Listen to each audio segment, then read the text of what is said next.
Bismillahirrahmanirrahim.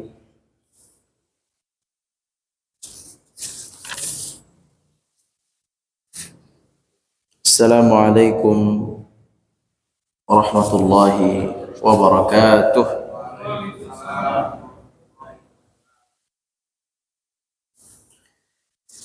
Innal hamdalillah nahmaduhu wa nasta'inuhu wa nastaghfiruh wa na'udzu billahi min shururi anfusina wa min sayyiati a'malina. Allahumma salli wa sallim wa barik ala nabiyyina Muhammadin wa ala alihi wa sahbihi ajma'in. Allahumma rabbana inna nas'aluka ilman nafi'a wa rizqan tayyiba wa amalan mutaqabbala. Allahumma rabbana zidna ilma warzuqna fahma. Allahumma faqihna fid dini wa 'allimna at-ta'wila ya rabbal alamin. Allahumma amin. Kaum muslimin yang dirahmati Allah Subhanahu wa taala, inna lillahi wa inna ilaihi raji'un.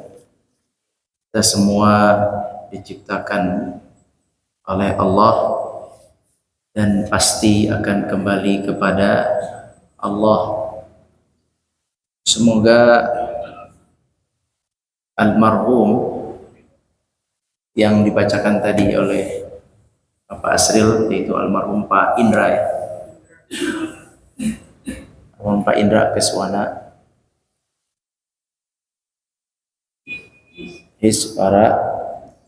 semoga Allah mengampuni dosa-dosa beliau dan menerima amal ibadah beliau. Amin ya rabbal alamin.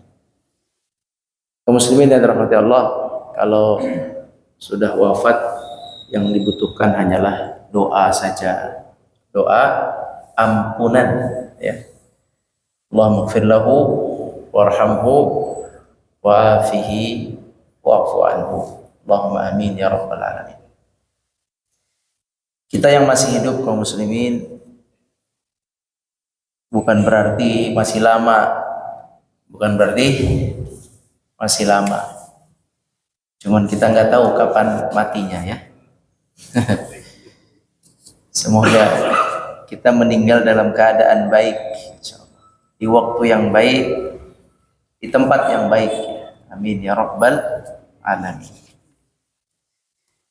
Bapak Ibu sekalian rahmati Allah, tema kita hari ini adalah tentang salat jamaah, salatul jamaah.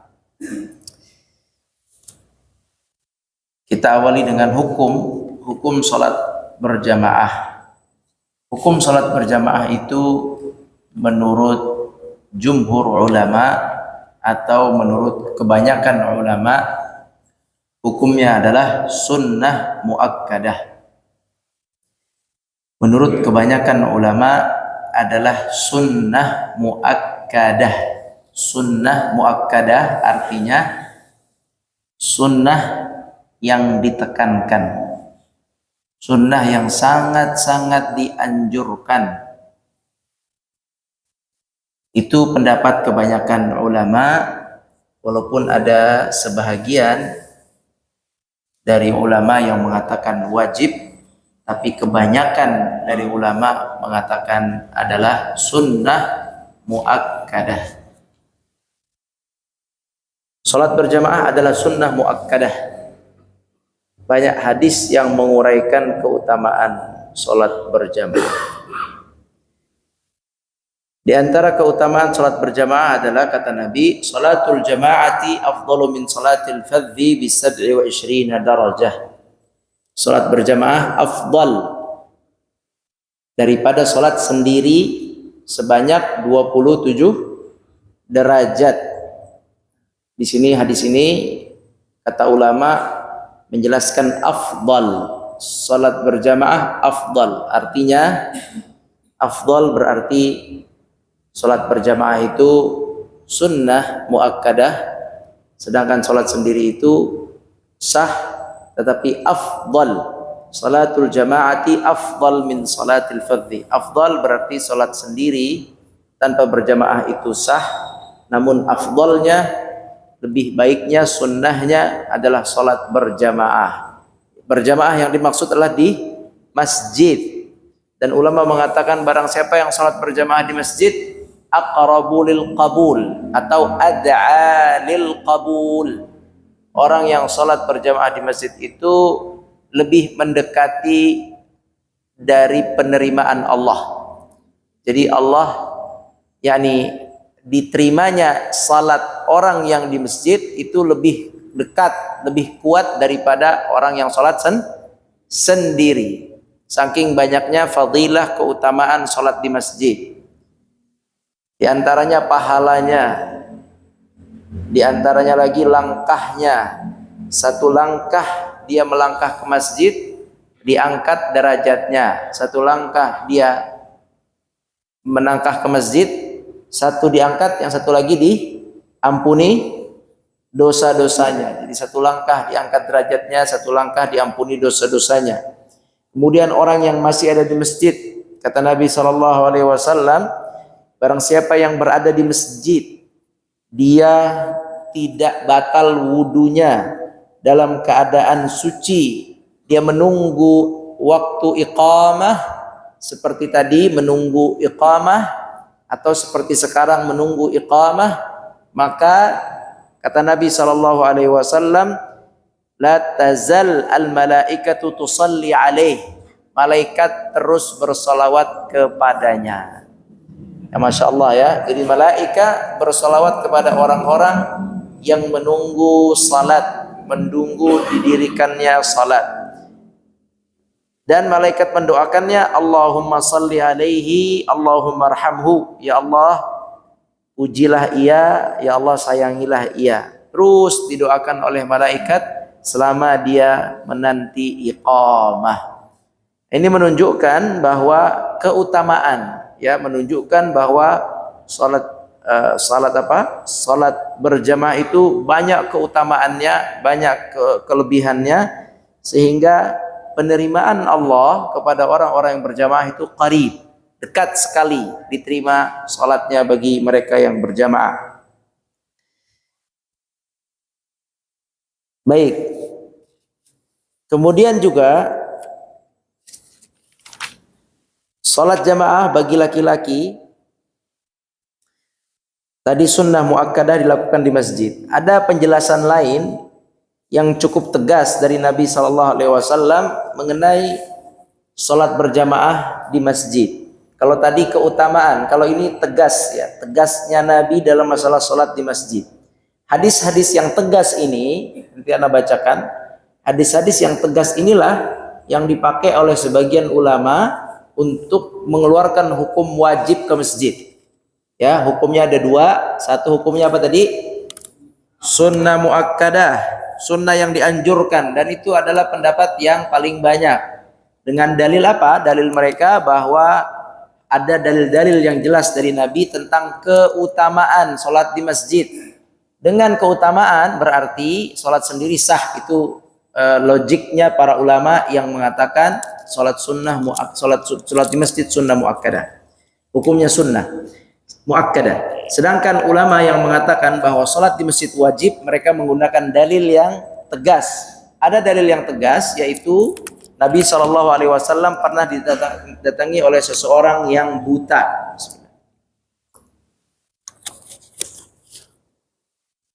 Orang yang buta ini bertanya kepada Nabi, ya Rasulullah, saya ini buta dan saya ini tidak punya penuntun untuk datang ke masjid. Kemudian beliau minta, ya Rasulullah, bolehkah saya sholat di rumah saja? Kemudian Nabi SAW mengizinkan sahabat yang buta itu untuk sholat di rumah. Tetapi baru saja sahabat itu berpaling atau berbalik arah ingin pulang, alhamdulillah dapat keringanan, tiba-tiba turun wahyu, kemudian isi wahyunya itu adalah Nabi disuruh manggil lagi sahabat tersebut, maka Nabi dipanggil, kemudian ditanya, wahai sahabatku, hal tasma'un nida'a bis salah? Kata Nabi, apakah engkau mendengar azan? Apakah engkau mendengar azan dari masjid? Terdengar gak azan? Kemudian kata beliau, iya ya Rasulullah, na'am, saya mendengar azan. Maka kata Nabi, fa'ajib, maka kamu wajib menjawab azan, yakni wajib kamu ke masjid. Karena kamu mendengar azan, kamu wajib ke masjid. Nah, ini menunjukkan tegasnya Nabi bahwa dia walaupun buta disuruh ke masjid. Ya, ini menunjukkan dari sini ada sebagian ulama mengatakan wajib hukumnya ke masjid. Karena kenapa? Karena orang buta saja disuruh ke masjid. Bagaimana ini menurut ulama yang bilang sunnah? Ini kan ada hadis tegas nih ya. Orang buta aja suruh ke masjid. Ya enggak? Ya kan? Bagaimana dengan gimana yang tidak buta kan gitu? Bagaimana menurut yang mengatakan ini sunnah muakkadah? Kata mereka, ini hadis ini, kenapa hadis ini tetap tidak menunjukkan wajib? Kenapa? Karena orang tersebut itu minta keringanan selamanya, Pak. Minta apa? Iya, makanya nggak dikasih. Paham ya?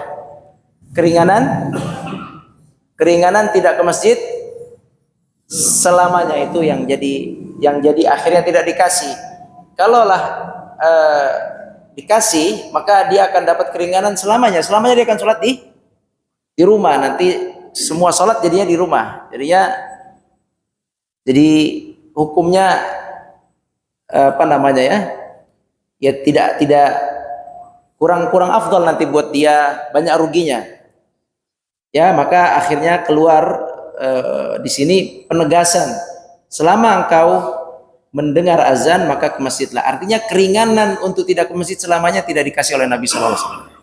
Keringanan itu tidak dikasih. Makanya menurut ulama yang mengatakan ini sunnah muakkadah, hadis ini bukan menunjukkan wajib, tapi menunjukkan Nabi tidak mengizinkan keringanan selamanya. Paham ya?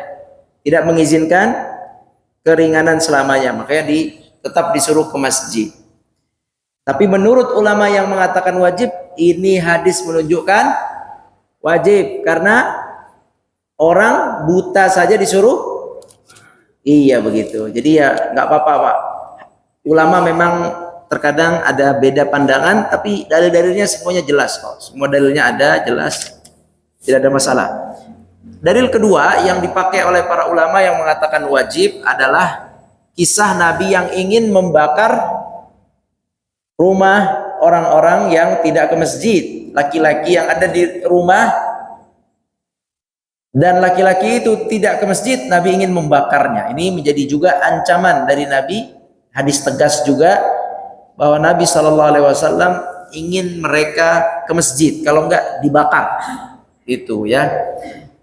Hadisnya kata Nabi SAW, "Walladzi nafsi biyadihi laqad hamamtu an amura bihatabin fayuhtatabu thumma amuru rajulan fayaqummun nasa thumma ukhalifuhu ila rijalin fa uharriqu alaihim buyutahum." Ya, kata Nabi, demi Allah yang jiwaku berada di dalam genggamannya, aku bermaksud hendak menyuruh orang-orang mengumpulkan kayu bakar. Ambil kayu bakar, kemudian panasin kayu bakar, nyalahkan, kemudian azan. Ya, waktu azan silakan azan. Kemudian aku minta seseorang jadi imam menggantikanku, kata Nabi. Kemudian aku akan datangi orang-orang yang tidak ikut berjamaah dan saya bakar rumahnya. Nah ini, ya, Nabi bakar rumahnya orang-orang yang tidak berjamaah. Ini menunjukkan tegas. Maka menurut sebagian ulama ini menunjukkan wajib sholat di masjid. Gitu. Ini dalilnya, ini mereka yang mewajibkan. Bagi yang mewajibkan sholat di masjid, maka bagi mereka sholat di rumah itu berdosa, tapi sah. Paham ya? Tetap sah tapi dosa. Tinggal dihitung aja mana banyaknya nanti. Ya, kalau masalah hitungan pahala nanti Allah yang Maha tahu, tapi dalam madhab yang mengatakan bahwa sholat di masjid itu wajib, maka sholat sendiri di rumah dengan sengaja, dengan malas-malas itu berdosa. Ya, walaupun dia sholat dia berdosa, tinggal nanti dihitung dosanya wallahu a'lam berapa, pahala sholatnya wallahu a'lam berapa, itu yang terjadi. Ya, bagi yang mengatakan apa? Wajib. Bagi yang mengatakan sunnah muakkadah, orang yang sholat di rumah dia diterima, orang yang sholat di masjid dia dapat pahala lebih dan dekat dengan penerimaan. Adapun yang di mana, yang di rumah sah gitu, sah dan tidak berdosa. Itu pandangan para ulama, semuanya ada dalilnya. Selanjutnya, barang siapa yang ingin bertemu dengan Allah nanti pada hari kiamat, sebagai seorang muslim maka hendaklah ia menjaga salat dan mengerjakannya waktu mendengar suara azan. Sesungguhnya Allah telah mensyariatkan kepada Nabi ketentuan-ketentuan. Salat jamaah itu termasuk ketentuannya. Seandainya kamu salat di rumah sebagaimana orang-orang yang meninggalkan salat jamaah dan hanya salat di rumah saja, maka kamu telah meninggalkan sunnah nabimu. Dan apabila kamu telah meninggalkan sunnah nabimu, maka sesatlah kamu semua.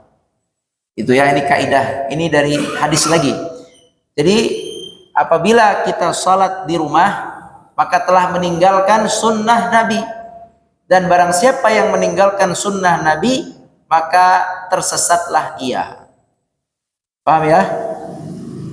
Kemudian diselanjutkan oleh Nabi bahwasanya orang-orang yang meninggalkan sholat jamaah itu adalah sifat orang-orang munafik yang nyata kemunafikannya.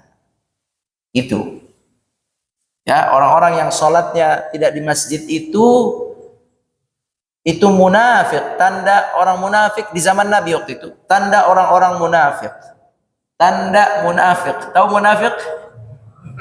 Orang munafik itu orang yang tidak yakin, yang terkena penyakit ragu dalam hatinya.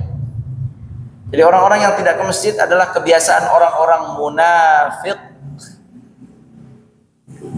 Kemudian di sini, di hadis ini masih diteruskan, dulu pernah terjadi di zaman Nabi ada orang yang dipapah, ya dipapah, digandeng oleh dua orang yang membawanya untuk masuk ke dalam masjid di zaman Nabi. Saking mereka memperhatikan sholat di masjid, bahkan dipapah untuk menuju masjid. Nah, ini menunjukkan pentingnya kita melaksanakan sholat di masjid. Baik, ini hadis-hadis yang menjelaskan tentang hukum tentang pentingnya, tentang wajibnya sholat di masjid.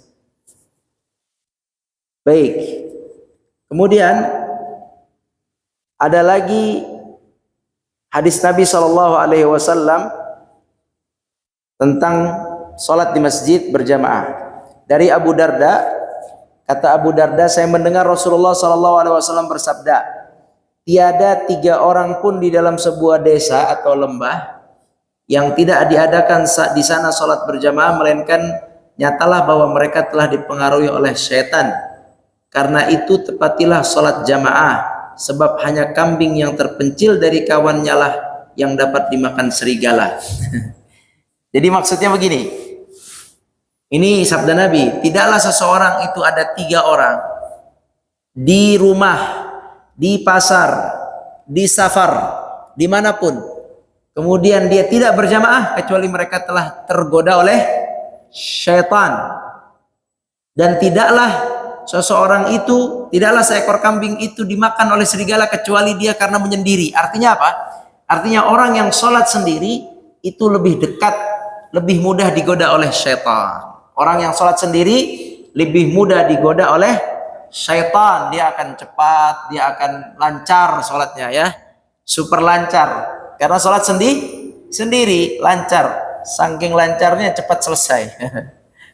Ya, jadi maksud Nabi, anjuran untuk sholat berjamaah dimanapun berada, selama ada teman untuk berjamaah maka berjamaahlah. Karena kalau sholat berjamaah lebih kokoh, sholatnya lebih kuat, syaitan lemah untuk mengganggu jamaah. Tapi apabila sendiri, maka syaitan kuat mengganggu orang yang sholat sendiri. Kesimpulannya bahwa sholat berjamaah hukumnya sunnah muakkadah bagi kebanyakan ulama dan wajib bagi sebagian ulama. Kita ambil yang terserah, boleh dua-duanya, boleh sunnah muakkadah, boleh wajib. Tapi kalau buku ini Syekh Said Sabiq, penulis buku ini, mengatakan sunnah muakkadah. Al-Imam Syafi'i mengatakan sunnah muakkadah, Imam Maliki sunnah muakkadah, Imam Hambali wajib. Jadi nggak apa-apa, kita hargai saudara kita yang mengatakan wajib dan yang mengatakan sunnah muakkadah. Selanjutnya, pelajaran berikutnya, bolehkah perempuan sholat di masjid? Jawabannya boleh, tidak ada masalah.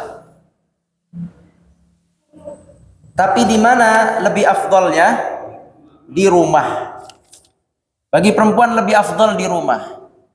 Kalau dia sholat di rumah, dia dapat pahala keutamaan sholat. Dia dapat keutamaan tempat. Kalau dia sholat di rumah, dia dapat keutamaan tempat. Kalau dia sholat di masjid, dia dapat keutamaan langkah ke masjid. Paham ya? Dia dapat keutamaan langkah ke masjid, keutamaan berjamaah di masjid. Dia dapat itu dari sisi itu. Tapi kalau dia di rumah, dia dapat keutamaan afdaliyah sholat, tempatnya di rumah, dapat keutamaan itu. Mana lebih besar? Apakah langkah dia ke masjid, keberadaan dia di shaf bersama makmum yang lain, atau di rumah?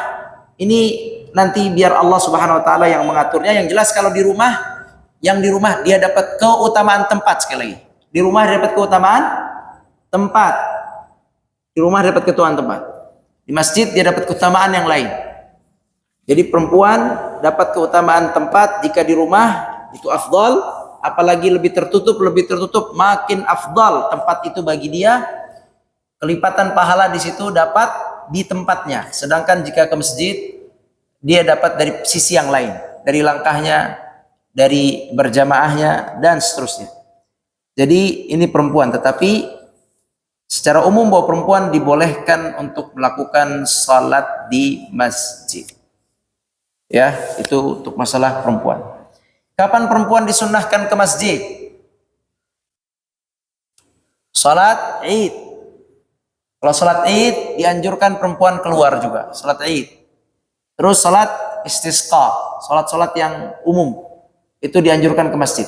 Tapi kalau sholat fardu tadi, afdalnya, tempat yang afdal bagi dia adalah rumah. Ya, afdalnya bagi dia adalah di rumah, di rumahnya.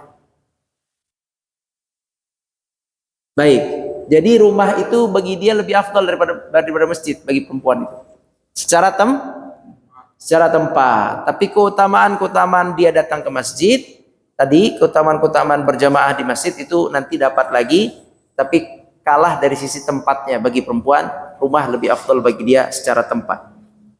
Hitungannya nanti Allah yang Maha tahu. Kemudian, nah sekarang ada lagi pembahasan, mana sih masjid yang paling afdal? Ya, masjid yang paling afdal tuh yang bagaimana sih? Yang Korea Taibah atau yang lain ya? Apa di sini, apa yang menjadi patokan afdalnya masjid? Patokan afdalnya masjid yang pertama adalah yang paling banyak jamaahnya. Itu yang pertama. Kata Nabi, inna a'zaman nasi fis salati ajran.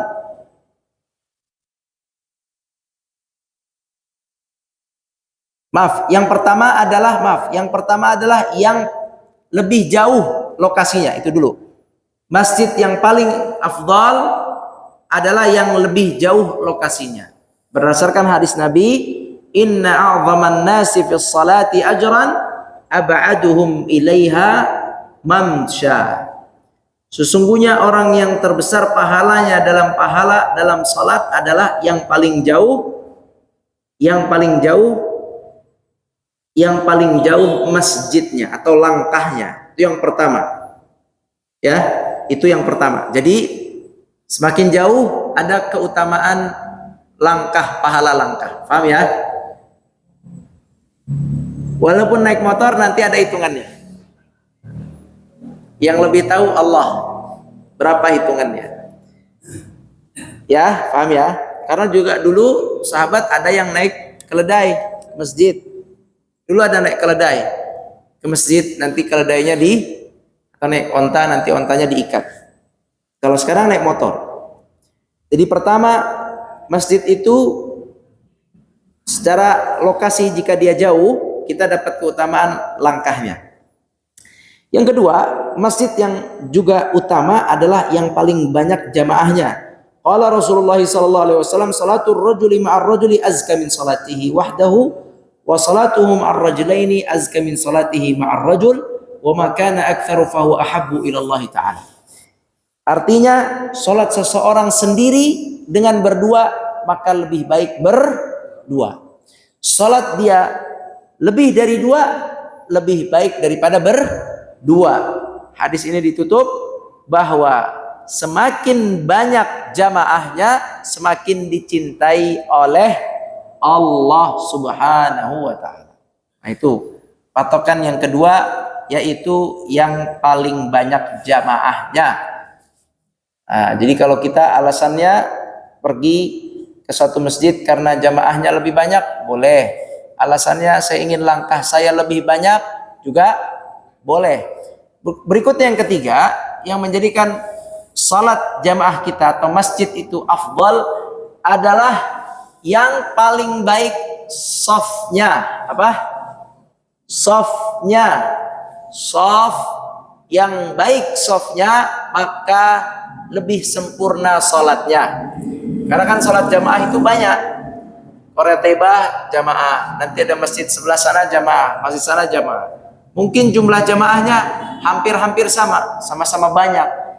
Kemudian mana yang lebih afdal? Yaitu yang shafnya yang paling rapat dan lurus. Sebab apa? Sebab lurus dan rapatnya shaf bagian dari kesempurnaan sholat berjamaah. Ini yang paling susah, seumur hidup paling susah adalah ngurusin shaf. Marah-marah kalau rapat, marah-marah dia geser, nggak siap. Jadi nggak siap untuk meluruskan dan merapatkan shaf. Siap sholat di masjid tapi tidak siap merapatkan shaf. Berbeda dengan di pesantren, berbeda dengan di kampus, di asrama kampus itu tidak ada masalah, Pak. Karena itu semua ngerti semua, mahasiswa, santri mengerti semua. Mereka tahu ketika qomat langsung merapatkan shaf. Tapi memang di masjid-masjid saya alami sedikit sekali masjid yang mampu untuk merapatkan shaf. Ini agak sulit ya. Kecuali di masjid itu orangnya satu faham semua. Kalau satu faham semua baru bisa itu. Contohnya di pesantren itu satu faham. Atau masjid faham fulan, biasanya bisa tuh. Fahamnya faham fulan, baru satu faham semua. Kalau masjid kita kan campur-campur nih ya. Dari sana campur. Karena ada yang faham mau rapetin, ada yang nggak faham nggak mau rapetin, campur-campur. Pemahamannya beda-beda. Karena wajar, karena ini masjid di pinggir jalan. Jadi banyak orang yang ke masjid tidak sama pemahamannya. Alhamdulillah mereka ke masjid, alhamdulillah.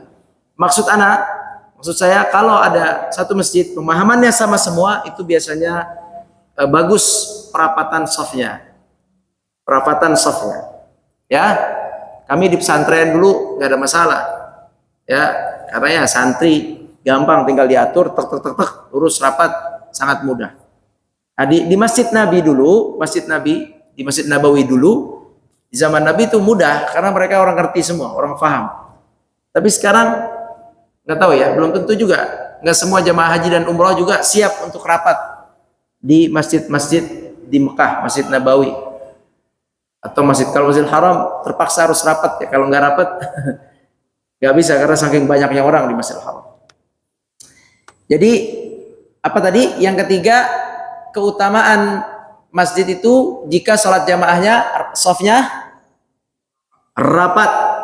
Safnya rapat. Setelah selesai sholat silakan maju mundur, silakan disesuaikan. Ya. Itu yang ketiga. Yang keempat, afdalnya masjid itu jika imamnya membaca bacaan dengan baik dan memimpin sholat dengan baik. Imamnya juga mempengaruhi kualitas atau mempengaruhi nilai dari masjid tersebut. Imamnya. Tadi kalau shaf itu siapanya? Jamaahnya.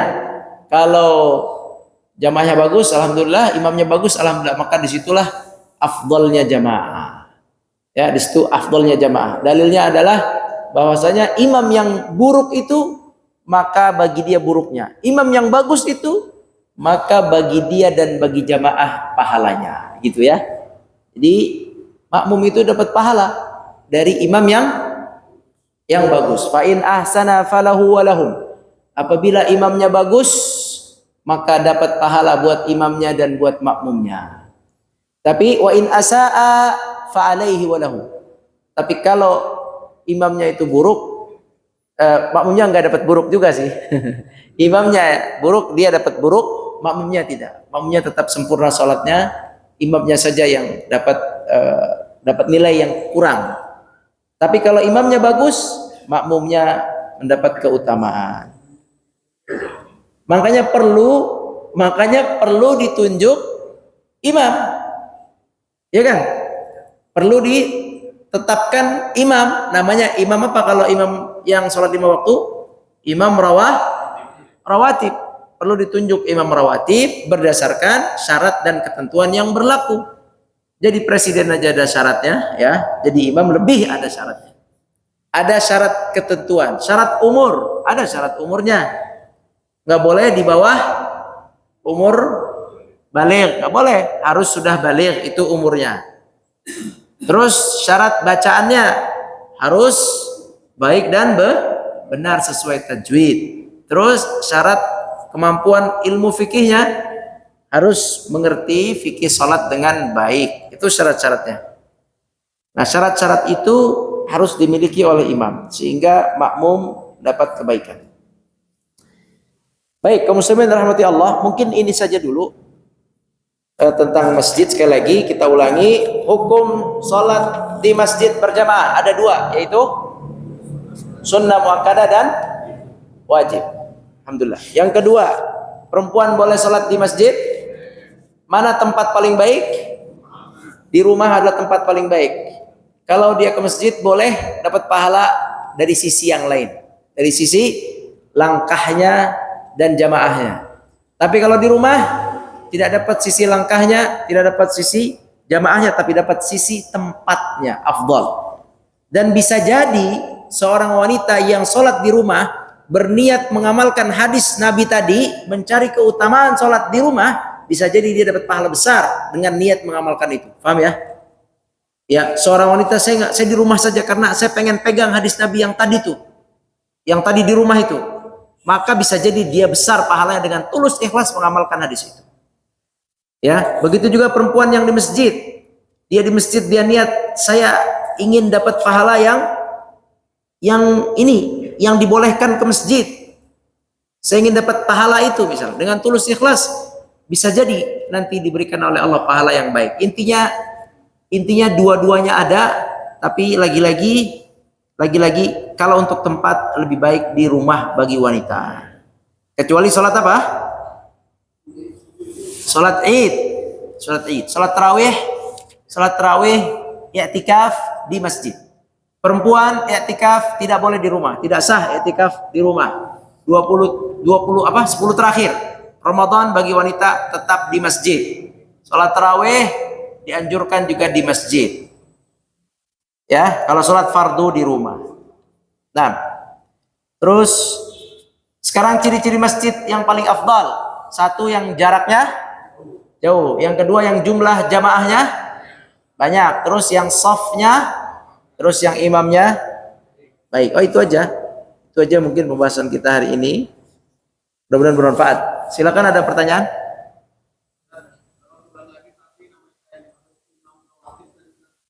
Imam rawatib adalah imam yang memimpin 5 waktu.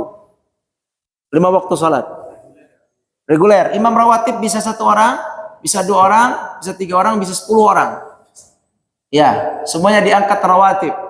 Istiqlal itu banyak. Istiqlal itu 10 apa ya? Coba cek lagi.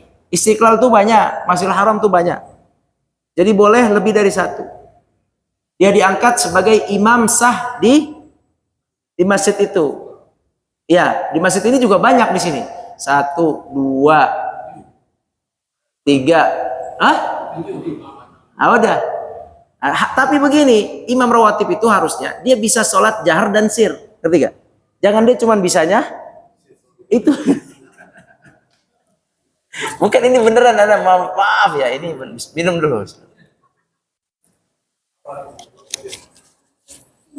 Jadi yang namanya tapi tidak apa-apa lah, tidak apa-apa. Tapi maksudnya yang namanya imam itu harus mampu dua-duanya. Sir bisa, jahar bisa, itu baru imam. Imam rawatib di mana-mana harus bisa begitu. Kalau bisa sir saja, nah imam rawatib juga. Astagfirullah. Maaf, silakan. Maaf, tidak ada yang disebut apa-apa, cuman ana hanya ngomongin hukum aja, ya, nggak keluar apa-apa ya, nggak keluar nama hukum. Imam rawatib harus bisa sir dan jahar. Nah, jelas. Nah. Ya, ya.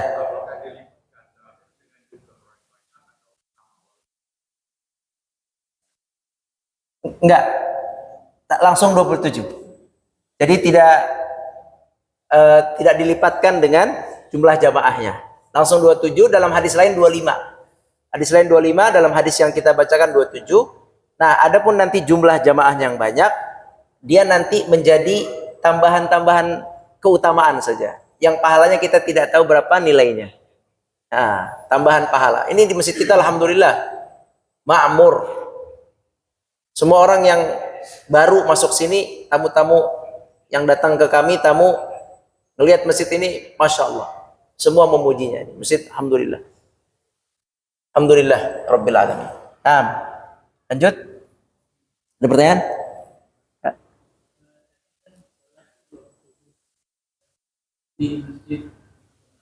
Ya.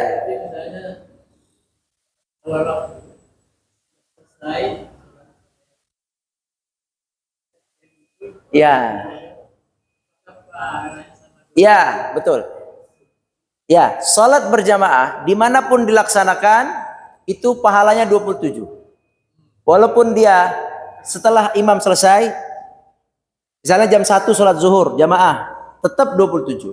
Walaupun dia di pasar, dia di jalanan, pokoknya jamaah 27. Terus apa bedanya dengan yang jamaah tepat waktu dan jamaah masbuk? Beda lagi nanti. Keutamaan tepat waktu lebih bagus daripada yang masbuk, pahalanya di bawah yang bersama imam. Ada hitungannya lagi, cuman tidak disebut oleh Allah berapa jumlah orang yang tepat waktu pahalanya dan berapa yang masbuk. Masbuk sama imam, ada lagi yang masbuk pakai imam baru. Masbuk ada 2, ada masbuk yang pakai imam yang rawatib, ada reguler ya, ada imam khusus di belakang, ada lagi imam khusus. Itu semua 27, cuman keutamaan waktunya dia berbeda. Semua ada hisabnya di sisi Allah. Faman ya'mal mithqala dzarratin khairan yarah. Barang siapa yang beramal kebaikan walaupun setitik biji dzarrah, maka akan diperlihatkan pahalanya oleh Allah. Jadi ada hitungannya. Masya Allah, Allah maha kaya, maha dermawan, maha sangat rinci atas perhitungan pahala. Kita serahkan pada Allah. Semoga Allah terima amal ibadah kita semua yang tepat waktu dan yang masbuk. Amin ya rabbal alamin. Ada lagi pertanyaan? Nah, musalla juga disebut masjid selama ada 5 waktu. Ada 2 masjid, ada masjid jami'. Ini masjid jami', yaitu masjid yang ada sholat Jumat. Ada masjid yang ghairu jami', tidak jami', yaitu musalla. Musalla di sekitaran kita ini, yang di atas ada musalla, di situ ada musalla, gang belimbing, gang duku ya. Itu namanya musalla masjid tapi ghairu jami', masjid yang tidak jami'. Salat di situ sama dianggap dengan salat di masjid. Sama. Karena itu dianggap masjid tapi bukan jami'. Apa jami' tadi? Ada salat Jumat. Bukan jami' tapi itu masjid. Cuma nanti kan tadi Anda udah sebutkan 4 keutamaan sebuah masjid. Masih ingat nggak? 1, langkahnya jauh. Yang kedua, softnya rapat. Jamaahnya banyak dulu. Jamaahnya banyak. Terus softnya rapat. Terus imamnya bagus. 4 ini. Iya. Iya. Imamnya goyang-goyang. Kaum muslimin rahmati Allah. Cuman ana sarankan kalau seandainya antum ada masjid dekat rumah, sesekalilah sholat di situ. Kalau emang itu masjid ya, tapi kalau itu musholla kecil terus ada beda-beda pandangan sehingga antum harus ke tempat lain nggak apa-apa. Tapi kalau di situ tidak ada perbedaan pandangan, masih sama-sama madhabnya caranya, sesekalilah antum sholat di situ untuk mengamalkan hadis memakmurkan masjid sekitar. Karena ada lagi nanti keutamaan memakmurkan masjid sekitar. Antum rumahnya di Korateba, masjidnya ke Istiqlal mulu, nggak bagus juga kan? Jadi ada juga keutamaan memakmurkan masjid sekitar, ada juga Masjidul Hayy namanya. Baik, demikian Allah alam. Yang benar dari Allah, yang salah dari Anda mohon maaf sekali. Insyaallah kita lanjutkan pada pertemuan yang akan datang. Kita tutup dengan kafaratul majlis. Subhanakallahumma wa bihamdik, asyhadu an la ilaha illa anta, nastaghfiruka wa natubu ilaik. Wassalamualaikum warahmatullahi wabarakatuh.